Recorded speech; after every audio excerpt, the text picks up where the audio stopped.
नमस्कार, आप देख रहे हैं बिग डिबेट और आपके साथ मैं हूं महेंद्र विश्वकर्मा। मध्य प्रदेश के महू में चैंपियंस ट्रॉफी में टीम इंडिया की जीत के बाद दो पक्षों में विवाद हो गया। जीत के जश्न के दौरान हुए इस विवाद में दो गुट आमने सामने आ गए।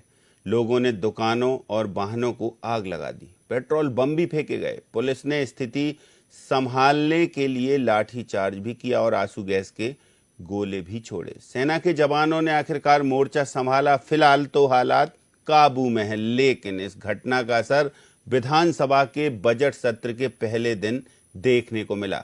विपक्ष जहां इस मामले में सरकार पर ठीकरा फोड़ रहा है, तो सरकार भी विपक्ष पर हमलावर है। इस सब के चलते मामला अब गर्मा गया है, तो इस पर हो रही है खूब सियासत और इसी सियासत पर करेंगे आज चर्चा कि आखिर दोषी कौन और किसको जश्न से आपत्ति है। कौन है वो लोग, क्या होगी उन पर कार्रवाई, कैसे प्रशासन उन पर करेगा सख्त रुख, इन सब पर चर्चा होगी। और सबसे बड़ी चर्चा होगी, क्या इसमें कोई सियासत भी है।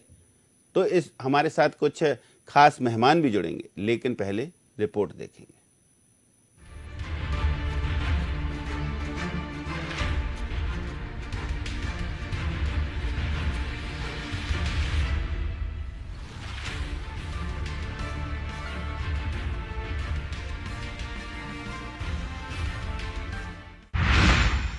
जीत के जश्न पर आखिर किसे जलन? भारत की जीत में उपद्रवियों का खलल। उपद्रव मामले में सियासत में आया उबाल। उससे मिलेगी कड़ी सजा जिसने किया बवाल। चैंपियंस ट्रॉफी में टीम इंडिया की जीत के बाद करीब 100 से ज्यादा लोग 40 से ज्यादा बाइक पर सवार होकर जुलूस निकाल रहे थे और जय श्री राम के नारे लगा रहे थे। इसी दौरान एक स्थान पर आतिशबाजी को लेकर कुछ अन्य लोगों के साथ उनका विवाद हो गया। विवाद इतना बढ़ा कि मारपीट शुरू हो गई। थोड़ी देर में पत्थरबाजी शुरू हो गई। फिर देखते ही देखते विवाद बढ़ गया। यहाँ घरों दुकानों के बाहर खड़ी गाड़ियों में तोड़फोड़ करने लगे, वाहनों में आग लगा दी। बवाल बढ़ने पर आसपास के 4 थानों के पुलिस बल को महू बुलाया गया। कलेक्टर आशीष सिंह और डीआईजी निमिष अग्रवाल देर रात महू पहुंचे। उन्होंने शहर में पैदल घूमकर स्थिति का जायजा लिया। सेना ने मोर्चा संभाला तो हालात काबू में आए। इस विवाद का असर सोमवार से शुरू हुए मध्य प्रदेश विधानसभा के बजट सत्र में देखने को मिला। विपक्ष यानी कांग्रेस ने मामले में सरकार को कटघरे में खड़ा किया और सवाल उठाए। पूर्व मंत्री जयवर्धन सिंह हो या नेता प्रतिपक्ष उमंग सिंघार, सभी ने घटना पर चिंता जताई तो सरकार और आरएसएस पर शंका जताई। महू की घटना को लेकर ये कहना चाहता हूँ, मुख्यमंत्री जी के पास गृह विभाग है और मुख्यमंत्री जी को तत्काल संज्ञान है। बार बार क्यों घटनाएं घट रही है? क्या कुछ लोग ऐसे हैं आरएसएस के लोग जो सांप्रदायिकता बढ़ा रहे हैं, जो कट्टरपंथी है? तो मैं समझता हूँ कि किसी को आप बाहर निकाल नहीं सकते हो इस देश से, प्रदेश से। सबके साथ एक धार्मिक सौहार्दपूर्ण वातावरण होना चाहिए। तो प्रदेश में विकास और मुद्दों पे बात है। प्रदेश से लेके देश तक सरकार भाजपा की है और अगर भाजपा के राज में ही मऊ जैसे शहर में भारत की जीत के बाद पथराव हो रहा है, तो इसका अर्थ ये है कि कहीं ना कहीं कमी किसकी है? भाजपा सरकार की कमी है। वही जिस भारत में सदैव जब हमारी क्रिकेट टीम मैच जीतती है जश्न मनता है, लेकिन ऐसा क्यों हो रहा है कि भाजपा के ही राज में जब हमारी टीम मैच जीत रही है तो मुंह में क्यों ऐसे हादसे हो रहे हैं? इसमें कमी प्रशासन की है। जैसा मैंने कहा, कुछ खुरापात नेता है भाजपा में जो ऐसा माहौल बनाते हैं, बेफजूल एक नकारात्मक माहौल बनाने में ये लोग माहिर होते हैं। इधर मामले में सरकार के वरिष्ठ मंत्री कैलाश विजयवर्गीय ने साफ किया कि महू की घटना के जो वीडियो सामने आए हैं उन्हें देखकर कार्रवाई की जा रही है। अभी 1 दर्जन से ज्यादा आरोपियों पर मामला दर्ज किया जा चुका है। किसी भी दोषी को नहीं छोड़ा जाएगा। इधर इस मामले में विधायक रामेश्वर शर्मा, विधायक उषा ठाकुर का भी बयान सामने आया है। इनका कहना है कि आरोपी कोई भी हो, छोड़ा नहीं जाएगा। पेट्रोल पंप फेंके गए, उसमें कुछ लोग घायल हुए हैं। उनका वीडियो देख लिया गया है और प्रशासन तत्परता से कार्रवाई कर रहा है। अभी 13 लोगों के खिलाफ कार्रवाई की है वीडियो में, और जो जिसके चेहरे पहचाने जाएंगे सबके खिलाफ कड़ी कार्रवाई होगी। देखिए, मुझे भारत में रहने वाले हर नागरिक से एक ही प्रार्थना है, एक ही निवेदन है जब भारत जीते तो जीत का जश्न मनाओ। जब आप अपने बेटा बेटी की शादी करते हो तो आतिशबाजी करते हो, तो भारत जीतता है तो उसकी आतिशबाजी से नफरत क्यों करते हो? और अगर तुम्हें इन पटाखों से नफरत है तो डॉक्टर मोहन यादव की सरकार के डंडे के पटाखे खाने पड़ेंगे। यदि वो अपराधी हैं, वीडियो में चिन्हित हो रहे हैं, तो सीएम साहब से ये रिक्वेस्ट की जाएगी कि अभी यहाँ कोई बंडा बस्ती हो, हैदराबादी बस्ती हो, जामा मस्जिद हो, एक क्षेत्र से भी यदि से उठा, कठोर सबक सिखाने की ताकत सरकार रखती है। देशद्रोही कोई हरकत यहाँ बर्दाश्त नहीं। कुल मिलाकर मऊ की घटना ने एक बार फिर प्रशासन को सोचने पर मजबूर कर दिया है कि आखिर वो कौन से उपद्रवी तत्व हैं जो इस तरह सांप्रदायिक सद्भाव बिगाड़ रहे हैं। क्या इसके पीछे कोई सियासी चाल है या फिर कौन है वो आरोपी? अब देखना होगा कि पकड़े जा रहे आरोपियों और संदिग्धों पर आखिर क्या कार्रवाई होती है। Desk report, DNN।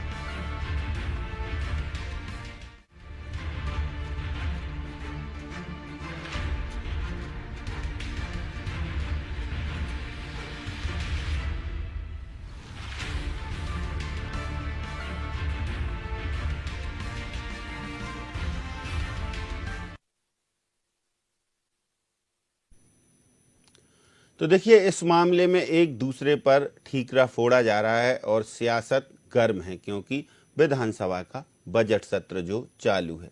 तो चलिए चर्चा शुरू करते हैं। हमारे साथ कुछ खास पैनलिस्ट हैं। पहले परिचय आपसे कराते हैं। डॉक्टर बाणी अहलूवालिया जी, भारतीय जनता पार्टी की प्रदेश प्रवक्ता, हमारे साथ जुड़ी हुई हैं। आनंद जैन जी, कांग्रेस के प्रदेश प्रवक्ता, हमारे साथ जुड़े हुए हैं। और वरिष्ठ पत्रकार डॉक्टर राजेश जौहरी जी भी हमेशा की तरह हमारे साथ। तो आप तीनों का बहुत स्वागत है। सबसे पहले सवाल आनंद जी आपसे ही, कि एक घटना होती है, मैच के दौरान जश्न मनाया जाता है, और उस घटना में क्या होता है क्या नहीं होता है वो तो अभी जांच का विषय है, लेकिन आपके नेता सीधे भाजपा के कुछ नेताओं को टारगेट कर रहे हैं, आरएसएस को टारगेट कर रहे हैं। क्यों भाई, ऐसा क्यों? जी का आपने बयान न्यूज 18 पर भी मैंने सुना। उन्होंने स्पष्ट कहा है कि अल्पसंख्यकों की तरफ से पथराव हुआ। तो ये जानकारी उनको पहले कैसे मिल गई, वीडियो फुटेज की जानकारी के पहले? तो ये शुरुआत कौन कर रहा है? दूसरी बात, मैंने अभी 3 या 4 वीडियो अलग अलग न्यूज के देखे, उसमें क्लियर शहर काजी ने कहा है मऊ के कि हमारी मस्जिदों पे सुतली बम फेंका गया है जब हम नमाज पढ़ रहे थे। तो ये शुरुआत किसने की?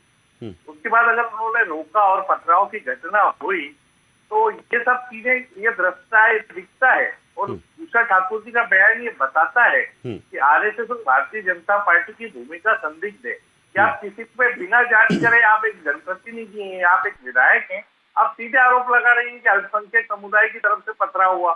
तो ये कहाँ की बात है भाई? कोई भी मंदिर हो, मस्जिद हो, आप जीत का जश्न मनाए, पर आपको ये अधिकार थोड़ी किसी ने दिया है कि आप किसी के धार्मिक स्थान पर बम फेंको। तो ये जो राजनीति, और उसके बाद वो बंडा बस्ती है जो बस्तियों के नाम ले रही है, जो मुस्लिमों की बस्ती है, तो वहां जांच की जाएगी। तो भाई बाकी क्षेत्रों में जांच क्यों नहीं कर रहे हैं आप? तो ये सब चीजें इंगित करती हैं कि भारतीय जनता पार्टी की इसमें जो नियत है वो साफ नहीं है। सीधे सीधे अल्पसंख्यकों को टारगेट करना है और एक सुनियोजित साजिश के तहत ये कार्य हुआ है, ऐसा हमारा आरोप है। जो हमारे वरिष्ठ मंत्री उमंग सिंघार जी ने भी कहा, जयवर्धन सिंह जी ने भी कहा कि आप देखिए जो सीधे घोषणा कर रहे हैं उस पर अगर कांग्रेस नहीं बात करेगी तो क्या होगा? आपने ये कहा होता कि भाई हम चेहरा पहचानेंगे, जांच करेंगे, फिर कार्रवाई करेंगे। देखिए, जयवर्धन सिंह ने तो कुछ खुरापाती भाजपा नेताओं का जिक्र कर ही दिया। अब उमंग सिंघार ने क्या कहा वो भी सुन लीजिए। इसमें इस भाषण में कोई नई चीज ऐसी प्रदेश को सौगात के रूप में नहीं मिली। और जो आंकड़े गिनाए, चाहे शौचालय के आंकड़े गिना दिए उन्होंने, छात्रवृत्ति के आंकड़े गिना दिए, तो ये तो स्वाभाविक है। लेकिन आपने इसमें को सुनवाते हैं वो बयान उमंग सिंघार का, क्योंकि अभी हम बोलेंगे कि वो वाला बयान सुनवाएं जिसमें वो आरएसएस का जिक्र कर रहे हैं। फिर भी चलिए, बाणी अहलूवालिया जी क्या कहेंगी आप?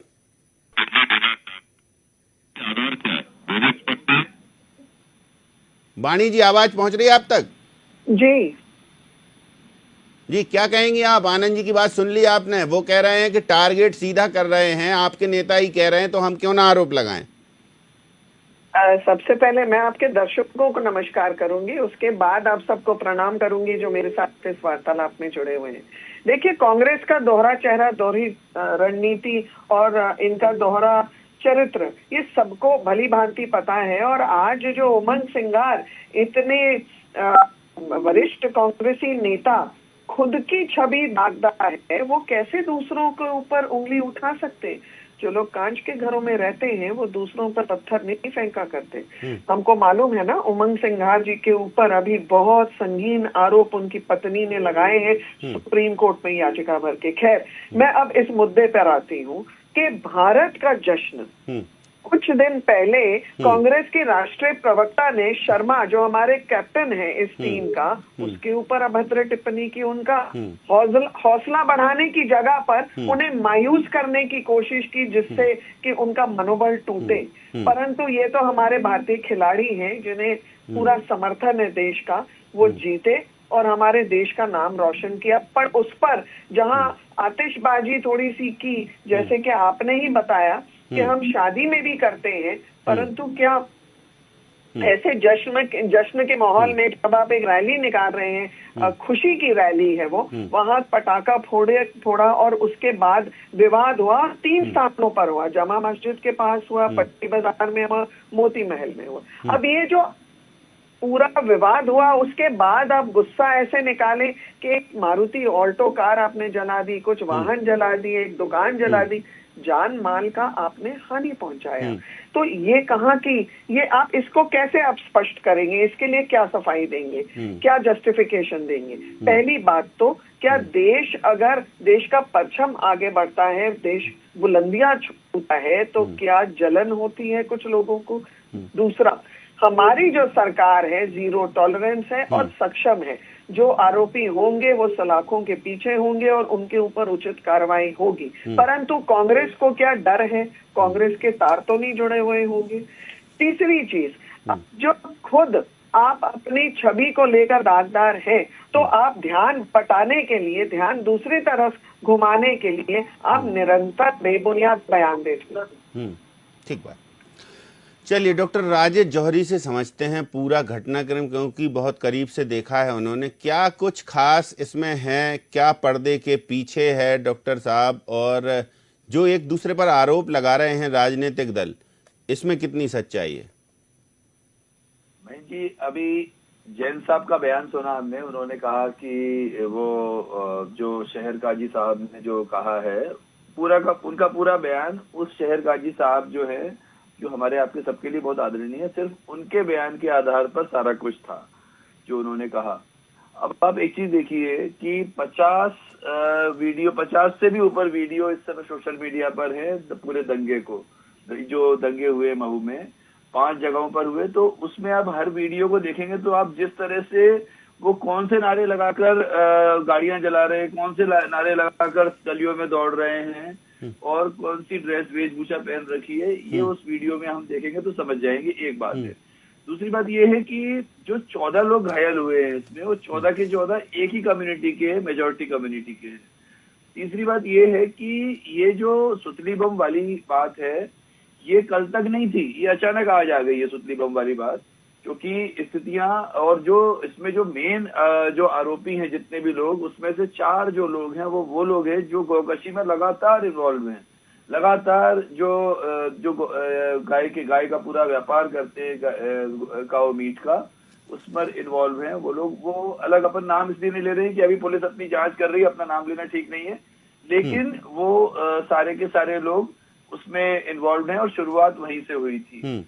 अब एक बात है कि ये जो लोग जिसकी सुतली बम की बात हो रही है, ये करीब 15-16 लड़के थे, ज्यादा मतलब लगभग 17-18 साल से लेके 22-24 साल तक।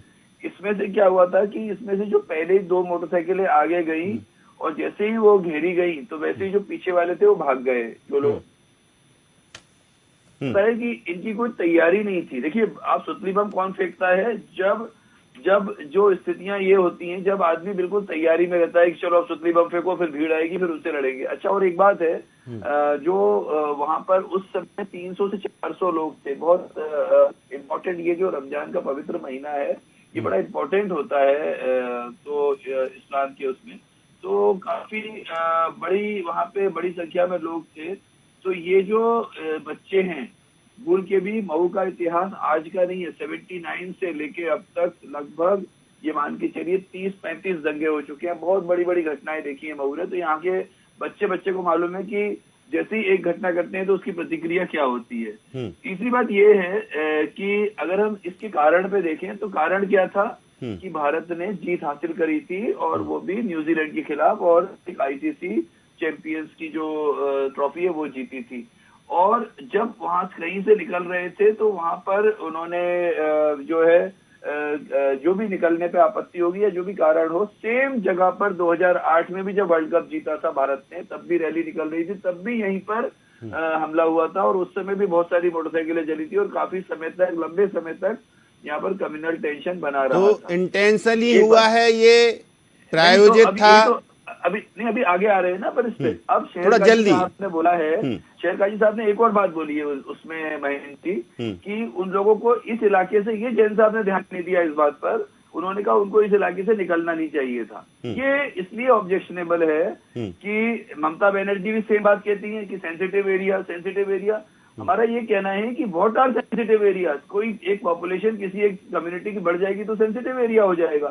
भारत के हर इंच जमीन पर किसी को भी जाने का अधिकार है। अगर हम कानून की बात करें, अगर हम समाज विज्ञानी के तौर पर बात करें, जो संविधान को समझते हैं, तो ऐसे में सेंसिटिव एरिया क्या होता है और क्यों कोई कहीं से नहीं निकले। अगर सुतली बम फेंकने वाली बात है, उसकी पुलिस जांच कर रही है, और आज एसपी मैडम से बात हुई थी तो उन्होंने कहा कि अगर वो सही निकलेगी तो जो भी लोग होंगे उस रैली में, किसी को भी छोड़ा नहीं। हालांकि ये तो सब लोग कह रहे हैं कि जो भी होंगे उनको छोड़ा नहीं जाएगा। हाँ। लेकिन उमंग सिंगार की वो जरूर वो शब्द सुनवाते हैं जो उन्होंने बिल्कुल कोट करके कहे। मऊ की घटना को लेके ये कहना चाहता हूँ, मुख्यमंत्री जी के पास गृह विभाग है, और मुख्यमंत्री जी को तत्काल संज्ञान है। बार क्यों घटनाएं घट रही है? क्या कुछ लोग ऐसे हैं, आरएसएस के लोग, जो सांप्रदायिकता बढ़ा रहे हैं, जो कट्टरपंथी है? तो मैं समझता हूँ कि किसी को आप बाहर निकाल नहीं सकते हो इस देश से, प्रदेश से। सबके साथ एक धार्मिक सौहार्दपूर्ण वातावरण होना चाहिए। तो देखिए, कट्टरपंथता का जिक्र भी किया और आरएसएस का। बताइए आनंद जी, सीधे। नहीं, बिल्कुल सही है भाई। अगर आपके किसी धार्मिक स्थान पे कोई भी प्रतिक्रिया होगी, आज मगर अगर हमारे मंदिर पे कोई घटनाक्रम होगा, भाई जीतना हारना, जश्न मनाना वो अपनी जगह है, पर अगर आप किसी धार्मिक स्थान को टारगेट करेंगे तो ये क्या है? और फिर मस्जिद ही क्यों, उसी जगह क्यों? ये भी तो एक सवाल है ना कि पूरे मऊ में सिर्फ वही जगह क्यों मिली आपको? हाँ, तो पूरे मऊ में वही जगह, वही कोट कर रहे हैं डॉक्टर राजेश जौहरी जी, वही कोट कर रहे हैं कि महू में वही जगह क्यों, कि वर्ल्ड कप हुआ था तब भी ऐसा ही हुआ था। एक मिनट तो बोलने दीजिए आप। ये जो वही जगह नहीं मिली, पूरे शहर में से ये रैली निकली है, और वहीं पर आकर ये घटना हुई है। पूरे शहर में से रैली निकली, वही जगह क्यों मिली, तो बात ही नहीं होती है। कोई भी क्रिया की प्रतिक्रिया होती है, मतलब कुछ तो हुआ है ना वहाँ। चलिए हम मान लें कि वहां से हुआ है, पर यहाँ से भी तो कुछ हुआ है ना। नहीं तो इसमें आरएसएस कहाँ से इन्वॉल्व हो गई? आप टारगेट क्यों कर रहे हैं? नहीं तो इसमें आरएसएस कहाँ से इन्वॉल्व हो गई? जनप्रतिनिधि है, उषा ठाकुर एक जनप्रतिनिधि है, उनको व्यवस्थाओं को संभालना चाहिए। आप किसी एक वर्ग को टारगेट करके कैसे बोल सकते हैं आप उस क्षेत्र की विधायक है? तो आपका ये सीधा है कि आप अल्पसंख्यकों नहीं, वो एक वर्ग को टारगेट करके नहीं बोल सकती, लेकिन आपके नेता एक उसको टारगेट कर सकते हैं, आरएसएस को।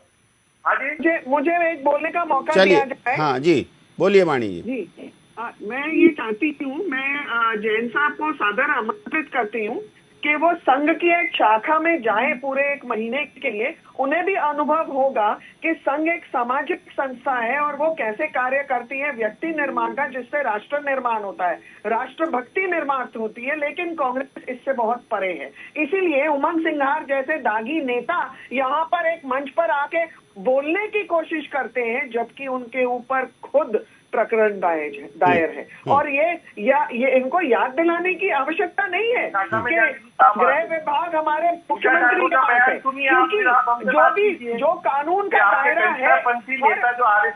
देखिए, बीच में मत बोलिए, जैन साहब शांत हो जाइए। मिला, वो चुनाव जीती है, वो अगर टारगेट जनप्रतिनिधि होकर घर को टारगेट कर रही है तो क्या ये सही है? हम और आप सब है, उसका और जवाब जो नहीं भी दिया। कानून को तोड़ेगा कानून उसके तरफ बढ़ेगा और अपना जो भी पूर्ति करनी है वो जरूर करेगा। नहीं, ये कानून के किसी को दायरे में आपको उमंग जानकारी सिन्हा नहीं, जो जैसे भी दागी नेता है, जांच और हुई मैं तो निवेदन आपने करती हूँ किसी जैन ने साहब किया से कि कोई पर्टिकुलर भी एरिया के लोगों आलोचना पर करने से तफ्तीश की पहले जाएगी। अध्ययन दबाव पूरा बना रहे करें आप, और तो ये क्यों कर रहे हैं आप? शाखा में यही आने तो का प्रश्न है आमंत्रण कांग्रेस देती का। हूँ। चलिए, तो डॉक्टर राजेश जौहरी जी, सुना आपने, जयवर्धन सिंह कह रहे हैं कुछ खुरापाती भाजपाई शब्द दिया है उन्होंने, और आप कह रहे हैं सांप्रदायिकता फैलाने वाले आरएसएस के लोग। दो नेता, दो बयान।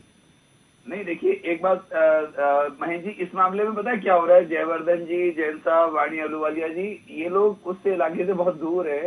आपको बता दें हमारा घर ही वहाँ पे है, इसलिए आपको मतलब जो 25 साल हम लोगों को यहाँ रहते हुए हो गए, एक एक चीज बहुत ध्यान से देखी है। जब 2008 के दंगे हुए थे, वो भी वर्ल्ड कप के लिए हुए थे। और एक बात और है, चलो ये सब चल रहा था, यहाँ पर उसने एक बार को मान लिया कि उसने सुतली बम फेंका, तो आप उसको जो चाहते वो सजा दे देते, अपने नियम। हम ये नहीं कह रहे भारतीय संविधान के हिसाब से, अपने नियम से सजा दे देते। लेकिन फिर दूसरे घरों में एक राधे कौशल है जो अपने पत्ती बाजार पे पत्रकार हैं, उनकी 2 बिल्डिंगों पे उनकी कार खड़ी थी, उस कार को आग लगा दी, 2 मोटरसाइकिलों पे आग लगा दी, उनकी लैब, पैथोलॉजी लैब है, उसमें आग लगा दी, और घर के दरवाजे तोड़ने की बहुत कोशिश हुई। और इतने पत्थर है, कम से कम ये मान के चलिए 5-6 बोरे पत्थर वहां से उठाए गए, इतने पत्थर उनके ऊपर आए थे। मतलब कितनी तैयारी थी इन लोगों की। और जैन साहब को एक छोटी सी बात बताना है कि आप अंतर देखिए, लड़ाई का रिजल्ट क्या हो रहा है, इससे पता चलता है तैयारी किसकी पहले से थी। जिसकी अगर इसकी इन लड़कों की तैयारी पहले से होती तो ये 14 लोग पिटते नहीं, 14 लोग घायल नहीं होते। इसमें से 4 लोगों का फ्रैक्चर है, एक की हेड इंजरी है, एक बात। और दूसरी बात है कि उस तरफ हर जगह से पत्थर ही पत्थर आ रहे हैं, तो मतलब कितनी तैयारी होगी और किस तरह से अचानक भीड़ निकली। आपको बताएं, आज कपड़ा व्यापारी लोग जो वहां पर बता रहे थे, वो अपनी छतों से देख रहे थे, वो कहने लगे हमको तो बांग्लादेश जैसी घटना समझ में आ रही है जो बांग्लादेश में हो रहा था, जो भी एक आधे घंटे पौन घंटे के लिए हुआ। हालांकि उसके बाद बड़े क्विक रिएक्शन फोर्स आ गया, पुलिस आ गई, एसपी आ गए, डीआईजी आ गए, आईजी आ गए, और बहुत सारी आसपास के थानों की फोर्स आ गई, उन्होंने रोका। और एक और बात है बड़ी कि सब इंस्पेक्टर, चलो यहाँ पे जो घटना थी, सब इंस्पेक्टर संदीप अखाड़िया थे, वहां पर जो मऊ थाने के थे, वो कहीं वहां गए अपनी गश्त पे थे, तो उनको रोक लिया। उनके सीधे पैर में चोट लग गई, बहुत बड़ा पत्थर उनके पैर में देके मारा, घायल है बेचारा। तो अब आप ये बताइए उस सब इंस्पेक्टर ने क्या बिगाड़ा था? चलो उन लड़कों की गलती हो भी सकती है, इधर इस राधे कौशल की क्या गलती थी? आनंद जैन जी कह रहे हैं विधायक के बतौर उनको ये हैंडल करना चाहिए था। नहीं, विधायक के बयान तो बाद में आए ना, ये तो सब रात में हो गया है। देखिए विधायक को अपन, विधायक हो सकती है जिम्मेदार, हम उसके विधायक की कोई वो नहीं, उनका कोई पक्ष नहीं ले रहे हैं, लेकिन ये सब काम तो रात में ही हो गया ना। तो इससे ये पता चलता है, ये जो चाहे अपने जयवर्धन जी बोल रहे हैं, चाहे उमंग सिंगार जी बोल रहे हैं, कोई भी बोले, तैयारी किसकी थी ये इससे समझ में आ रहा है कि इतनी तेजी से एक्शन हुआ। और आपको मतलब पूरी तैयारी में थे जैन साहब, और भी कुछ हो सकता था यदि क्विक रिएक्शन फोर्स नहीं पहुंचती तो। ये एक परसेप्शन है, एक घटना होती है, उसको बना लिया जाता है कि पहले हुआ इसलिए ऐसा हुआ। देखिए अगर कुछ हुआ है तो ही प्रतिक्रिया हुई है, मेरा तो ये मानना है। बेकार की बात कर रहे हैं, क्या हुआ है? इतनी बड़ी किसी के धार्मिक स्थान पे या धार्मिक त्योहारों पे, मतलब वहां जाना नहीं चाहिए था, वहां से जुलूस जश्न का नहीं निकालना चाहिए था, आपका सीधा कहना है? नहीं, ऐसा कुछ नहीं है, वो सब अपनी जगह है। यही कहना हो सकता है, ये तो बहुत चिंता की बात है इस देश के लिए। अगर ऐसे ही आज इस इलाके से नहीं निकलेंगे, कल उस इलाके से नहीं निकलेंगे, परसों तीसरे इलाके से नहीं निकलेंगे, कहाँ जाएंगे लोग? अच्छा, अभी वीडियो फुटेज भी हैं, उन साफ कह रहे हैं, मुख्यमंत्री से लेके तमाम सारे जो जिम्मेदार हैं वो कह रहे हैं कि वीडियो फुटेज हैं, एक एक आदमी को चिन्हित करके पकड़ा जाएगा। अब इसमें भी कोई, मेरा ये कहना है, आप जो दोषी उसको सजा दीजिए, हम उसमें सहयोग बात नहीं कर रहे हैं, पर सवाल ये है कि जो भी घटनाक्रम हो रहा है वो एक उकसाया जा रहा है, और उकसाने के तहत अगर आप किसी के भी धार्मिक स्थान को, किसी के भी घर में, किसी के भी परिवार में आप अगर आके उकसाएंगे, आप अगर कुछ करेंगे तो प्रतिक्रिया तो होगी। तो ये प्रतिक्रिया ठीक समझते हैं आप? ये प्रतिक्रिया ठीक समझ रहे हैं आप? जैन साहब किस प्रकार के आप क्या बोलने की कोशिश कर रहे हैं? क्या आप आपके घर में आके पत्थर मारेगा तो आप घर में बैठी रहेंगी? शर्म आनी चाहिए। नहीं तो जिनकी दुकानें जली है, जिनकी गाड़ी जली है, उनका क्या? अरे बोलने का ये मतलब तो क्या आप है? समझे ना, मुझे तो ये ऐसा लगता है जवाबदेही कि किसकी है? कांग्रेस प्रशासन की है, पता नहीं नगरीय क्या प्रशासन ड्यूटी खिलाती मंत्री, है गृह कि मंत्री, वो ऐसे मुख्यमंत्री, विधायक वहाँ के सब आपकी जवाबदारी है।